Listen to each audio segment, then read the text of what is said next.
अनुज जी, ऐसे में क्या हम समझे कि सदन की जो कार्रवाई है वो इसी बात पर सीमित हो जाएगी कि पहले किसने क्या कहा? अब पहले किसने संविधान की प्रति दिखाई, फिर उसके बाद किसने इमरजेंसी की बात की, फिर किसने सेंगोल की बात की, क्या इसी में चला जाएगा सारा समय?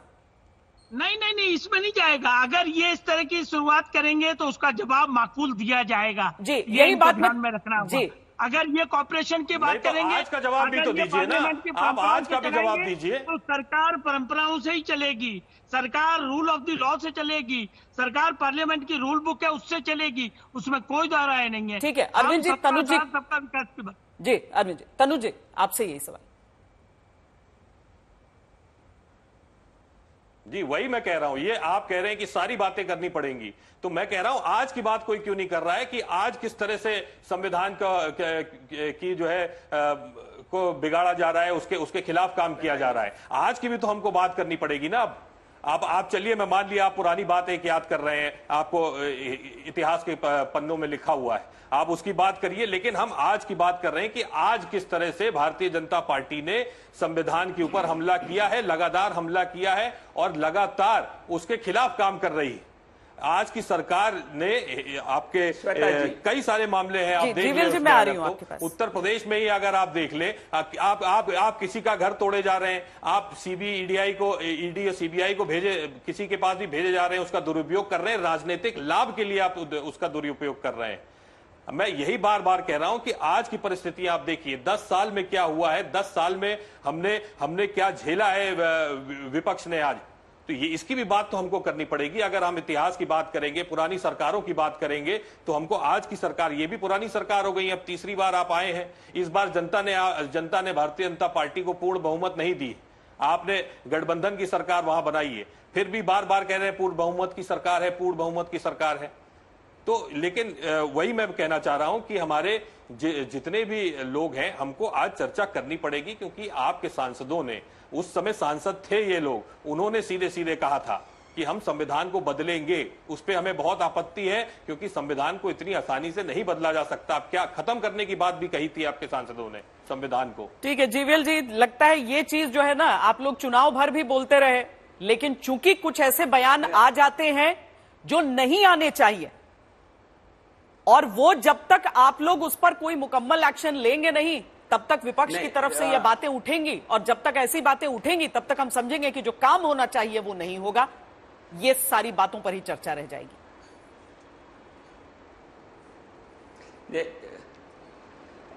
श्वेता जी, संविधान के बारे में चर्चा करना, मैं मानता हूं एक बहुत ही अहम चर्चा है, इसको मैं मुद्दों से भटकना नहीं मानता हूं, बट लेकिन लोगों को भ्रमित करने की जो कोशिश किया गया था विपक्ष के द्वारा चुनावों के दौरान, उसको माननीय प्रधानमंत्री जी ने कई अवसरों पर कहा, ये संविधान खत्म करने की जो विपक्ष के लोग जो झूठे आरोप लगा रहे हैं, ये बिल्कुल ये झूठा है, इसकी संभावना नहीं है, हम कतई इस प्रकार का सोच नहीं रखते हैं। प्रधानमंत्री मोदी जी ने इसको एक धर्म ग्रंथ के रूप में मैं इसको मानता हूं।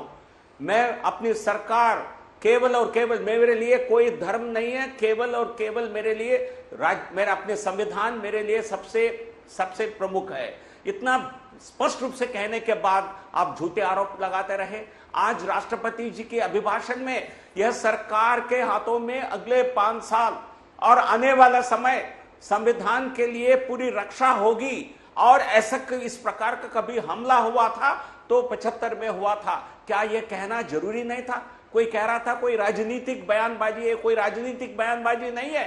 ये राष्ट्रपति जी के द्वारा ये जो वाक्य कहा गया, ये देश के संविधान की रक्षा के लिए बहुत अहम बात है, और आज जब चर्चा होगी इस पर पार्लियामेंट में कल से, उस पे विपक्ष को अपना पूरे बात रखने का अपना अधिकार होगा, और उनके झूठे आरोपों को जवाब देने का मौका सरकार को और माननीय प्रधानमंत्री जी को भी होगा।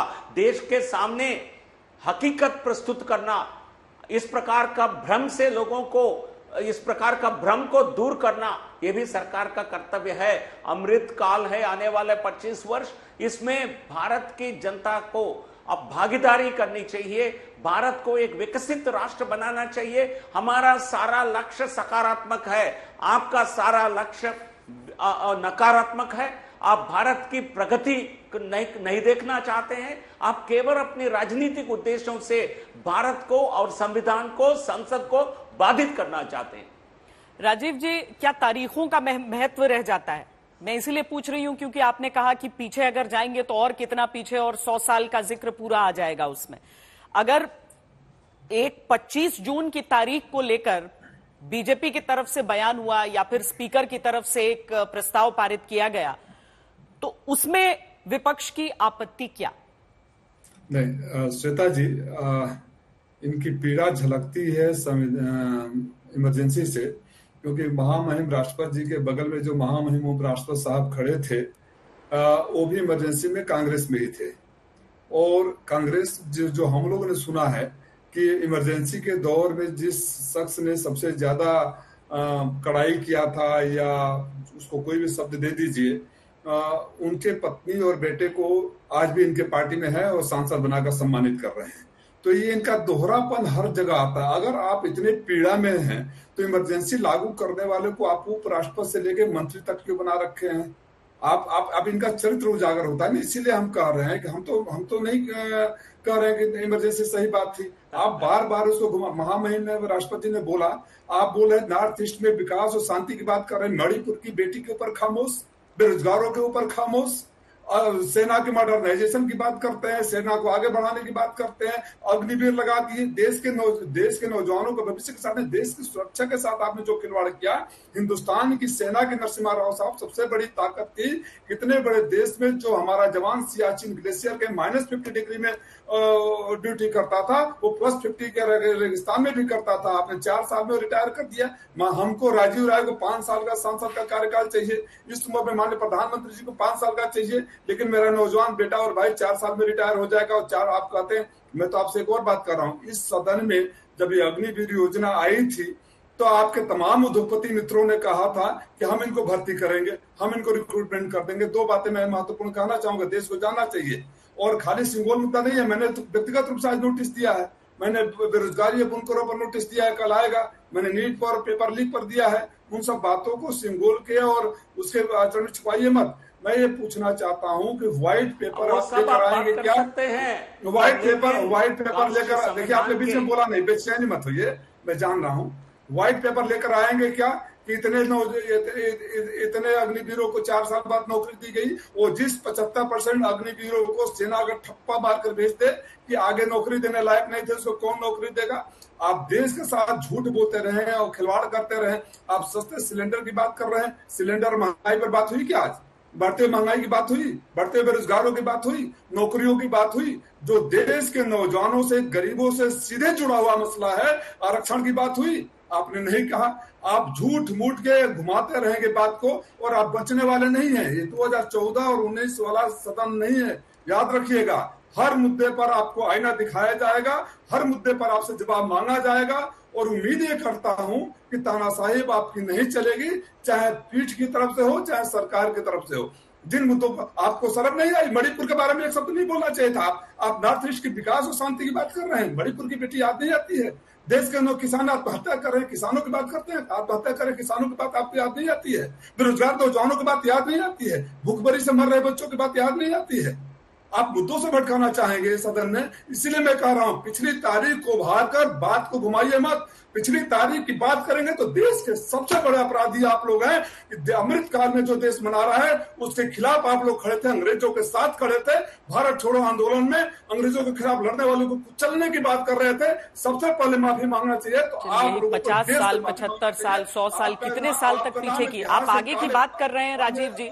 तब तक मुझे लगता है कि देश भी ध्यान से सुने, क्योंकि अब वाकई 10 साल का कार्यकाल हुआ है। अब आगे के जो 5 साल हैं उसमें वर्तमान की बात हो जाए। जीवीएल जी, मैं आपके पास आती हूं। पहले अरविंद जी, मैं चाहती हूं कि आप रिस्पॉन्ड करें इसको, क्योंकि आपके नेता चिराग पासवान की तरफ से भी बड़ी तल्ख टिप्पणी आई विपक्ष को लेकर। देखिए, देश के अंदर समस्याएं हैं, मुद्दे हैं, वो एक अलग बात है। लेकिन संविधान की दुहाई अगर आप दोगे तो आपके खिलाफ जो आपका राज था उस वक्त की जवाबदेही रहेगी। और ये तो खुद ही मान रहे, राजीव राय तो खुद ही मान रहे कि कांग्रेस के भुक्तभोगी इमरजेंसी के ये। देखिए, 25 जून अगर नहीं होता तो शायद ये जिक्र भी नहीं हो पाता, क्योंकि आज 27 तारीख है, 25 तारीख को ओथ सेरेमनी हुई है, कल भी हुई है, इसलिए उसका संदर्भ आया, रेलेवेंसी आई है। रेलेवेंसी इसलिए भी आई, ऐसा मैंने पहले कहा कि संविधान की दुहाई देने वाले लोग संविधान लेके हाथ में प्रदर्शन कर रहे थे। एक बात मैं पूछना चाहता हूं उनसे कि 10 सालों में एक वाक्य बताइए, कौन सा संविधान का प्रावधान को हमने तोड़ा मरोड़ा है? क्या 370 का बदलना अपराध किया है? क्या संविधान की परिधि के अंदर प्रावधान को बदलना गुनाह है? क्या पार्लियामेंट कानून बनाएगा तो उसको आप कहोगे संविधान की अवहेलना है? तानाशाही वर्ड यूज कर रहे हो। अरे भाई, तानाशाह कैसी है? विश्व का सबसे बड़ा लोकतंत्र है। 4 जून को ही नतीजे आए हैं। प्री पोल अलायंस को दिए है 294 और उसका प्रधानमंत्री पार्लियामेंट में सेलेक्ट हुए, बकायदा सभी पार्टियों ने समर्थन देके लीडर उनको बनाया है। सबसे बड़ी पार्टी है, 235 या 34 सीटें लेके या 40 लेके, तो उसके बावजूद आप तानाशाह कहेंगे, तानाशाह कहेंगे। फिर कहते हैं अनडिक्लेयर्ड इमरजेंसी है। ये अनडिक्लेयर्ड इमरजेंसी क्या होता है? सारे कोर्ट काम कर रहे हैं, सारी संस्थाएं काम कर रही हैं, फिर कहते हैं नहीं संस्थाएं मिसयूज हो रही हैं। अरे भाई, सुप्रीम कोर्ट 18 पार्टियां गई थी इसी आर्ग्यूमेंट के साथ, सबने एफिडेविट लगाए थे पिटीशन में कि मिसयूज हो रहा है सीबीआई का, ईडीआई का, और पूरा डाटा दिए थे, कौन कौन से लीडर के खिलाफ एफआईआर है उनके सबके नाम दिए थे, और इन्होंने प्रेयर की थी कि हमारे को न पकड़ा जाए, इन्वेस्टिगेशन हमारे ड्राइंग रूम में बैठ के हो जाए। सुप्रीम कोर्ट ने डिसमिस कर दी पिटीशन। क्या हुआ उसका मिसयूज का? देखिए, भ्रष्टाचार के खिलाफ कानून अपना काम करेगा। 10 साल में इस सरकार ने विश्व की 5वीं अर्थव्यवस्था बनाई है, ये कोई इंकार नहीं सकता। कोरोना काल में क्या क्या हुआ ये सबको मालूम है। सारे विश्व के जो देश है हमारी तारीफ करते हैं भारत की। देखिए, चीजों को क्रिटिसाइज खाली करते रहो, विरोध करते रहो, तो नहीं होगा। ठीक है तनुज पूनिया जी, बाकी मुद्दों को आप लोग उठा रहे हैं, लेकिन राष्ट्रपति मुर्मू के अभिभाषण में आज नीट परीक्षा की जांच का भी तो जिक्र हुआ कि जो सरकार है वो कमिटेड है एक फेयर इन्वेस्टिगेशन के लिए। नहीं, पहले तो एक्सेप्ट ही नहीं कर रहे थे कि जब ये हुआ तब एक्सेप्ट ही नहीं कर रहे थे कि ये लीक हुआ, जैसे चलना है वैसे ही चलेगा। ये तो विपक्ष ने दबाव बनाया, इतने चिल्लाए, हर जगह चिल्लाए हैं, हर जगह ये बात उठाई है, तब जाकर के इन्होंने एक्सेप्ट तो कम से कम किया है कि हाँ इसमें हुआ है, तब जाकर के इन्होंने आपका कानून बनाने की बात कही है। उससे पहले कितने धरने हुए, कितने लाठीचार्ज हुए, वो सब नहीं याद है क्या? वो सब भी याद रखना पड़ेगा आपको। विपक्ष ने एकजुट होकर के इसके खिलाफ कितना आंदोलन किया था, तो वो आंदोलन का ही आज नतीजा है कि सरकार दबाव आई। देखिए, विपक्ष का काम है, कोई चीज अगर खराब हो रही है, कोई चीज हमको गलत लग रही है या देश के खिलाफ अगर लग रही है, तो हम उस बात को उठाएंगे और मजबूती से उठाएंगे। अगर ये भी काम हमें ना करने दिया जाए तो ये एक तरह से फिर मैं कहूंगा कि संविधान का फिर अपमान करना हुआ। अगर कोई बात हमें गलत लग रही है तो हम उसको मजबूती से उठाएंगे। हम विपक्ष में बैठे हैं, जवाब देना सरकार का काम है। मैं फिर से कह रहा हूं, जवाब सरकार देगी, हम गलतियां उठाएंगे, हम जो दिक्कतें हैं वो सामने लाएंगे, जो परेशानियां जनता को हो रही है वो हम सामने लाएंगे। अगर इसी को आप कह दोगे कि पुराना देखो पुराना देखो, आज जो हो रहा है हम उसको क्यों नहीं उठा सकते? हमको आज उठाना पड़ेगा उस सवाल को। नीट की परीक्षा में बार बार विपक्ष ना कहता तो शायद इनके भाषण में भी ना आता, ना ये कानून बनाने को राजी होते। इससे पहले कितने सारे, उत्तर प्रदेश की बात कर लीजिए, चुनाव से जस्ट पहले 3 पेपर लीक हो गए, उसमें भी एक्सेप्ट नहीं कर रहे थे।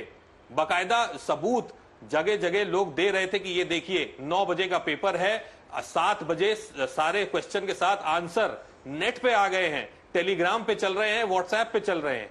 बार बार वो दिखा रहे थे लेकिन एक्सेप्ट ही नहीं किया। जब तक धरना प्रदर्शन नहीं हुआ, लाठीचार्ज नहीं हुआ, वाटर कैनन नहीं चली बच्चों पे, जब ये सब इतना मीडिया के सामने आया, सोशल मीडिया पे चला, तब जाके इनको होश आया और फिर जाकर इन्होंने परीक्षा रद्द करी। तो जनता की अगर कोई भी तकलीफ है उसको अगर विपक्ष सामने लाता है तो इसमें कोई खराब बात नहीं है। हम लोग बार बार चिल्लाएंगे, कोई भी अगर परेशानी दिक्कत होगी, कोई भी अगर गलत काम हमें लग रहा होगा कि सरकार के माध्यम से हो रहा है, तो हम उसको सामने लाएंगे और बेझिझक लाएंगे, बेखौफ लाएंगे, क्योंकि ये हमारा अधिकार है, संविधान ने हमें अधिकार दिया है, और ये ना करना ही संविधान का अपमान करना होगा। जी बिल बताएं।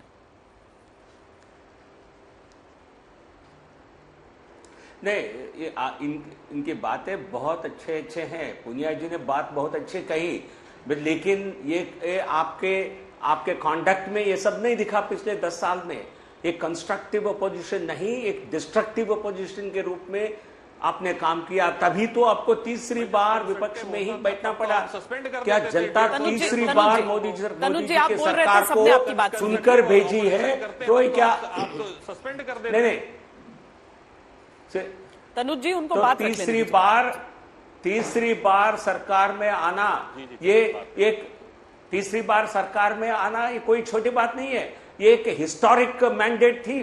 तीसरी बार नेहरू जी के बाद केवल मोदी जी को ऐसे एक मौका मिला है। और देखिए, आप चाहते हैं, आपका सही मुद्दा क्या है? आप चाहते हैं भ्रष्टाचार से संरक्षण। हमारे कोई भी नेता पकड़े गए, उनके ऊपर कोई आरोप है, उनको कोई अलग मापदंड से देखनी चाहिए, उनको जेल में नहीं भेजना चाहिए, उनको पूरी तरह छूट मिलनी चाहिए। फिर ओपनली कहिए ना संसद में, जनता पार्टी हम चाहते हैं विपक्ष के सभी सांसदों को, ये नेताओं को, हमको बचाया जाए, हमारे भ्रष्टाचार को।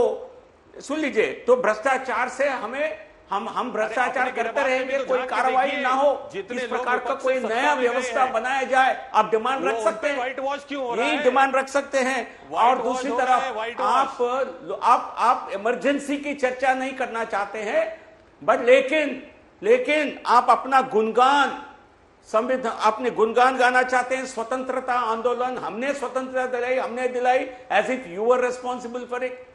और आप ऐसा क्लेम करते हैं, हम तो 1980 में पार्टी के रूप में प्रस्थापित हुए हैं और जनसंघ भी बना 51 में। आज आप क्लेम करते हैं ये सारा स्वतंत्रता आंदोलन हमने किया है, आपने किया है, क्या आपके परिवार ने किया है? और एक परिवार केवल उसकी क्रेडिट लेती है और देश की जनता के यहाँ बार बार अपनी फैमिली को यहाँ स्थापित करके, आपने भी तो नहीं किया, एक वंशवाद को स्थापित करके जितना भुनाया है गांधी परिवार ने, देश की जनता इससे नाखुश है। इसलिए आपको तीसरी बार ये गांधी परिवार को सत्ता से बाहर रखा है। और जो गलतियां आपने किया है, जब आप स्वतंत्रता के लिए आप अपना क्रेडिट लेना चाहते हैं, आपने जो गलत कार्य किए हैं, जो काले कांड आप किए हैं, उसके लिए भी जनता के प्रति आपको जवाबदेही मेंटेन करनी है। हम हर विषय पर चर्चा करने के लिए तैयार हैं। हर संसद के सत्र के पहले माननीय प्रधानमंत्री जी यही कहते हैं, संसद डिबेट के लिए है, डिस्कशन के लिए है, पर लेकिन आप भागते रहे हैं। संसद से भागने का काम विपक्ष ने किया है। यदि आप में आज वो हिम्मत है, कोई डिबेट करता है तो उसको सस्पेंड करा दिया जाता है। नहीं, अब राष्ट्रपति के अभिभाषण के जवाब में कौन से डिबेट में आइए, तैयार होकर आइए। आपकी तैयारी नहीं है, आपके पास कोई आपके पक्ष में कुछ कहने के लिए नहीं है, इसलिए आप कोई ना कोई बहाना ढूंढकर हर संसदीय सत्र को आप बाधित करते रहे हैं। पिछले 5 साल में किसी भी सत्र ढंग से नहीं चल पाया।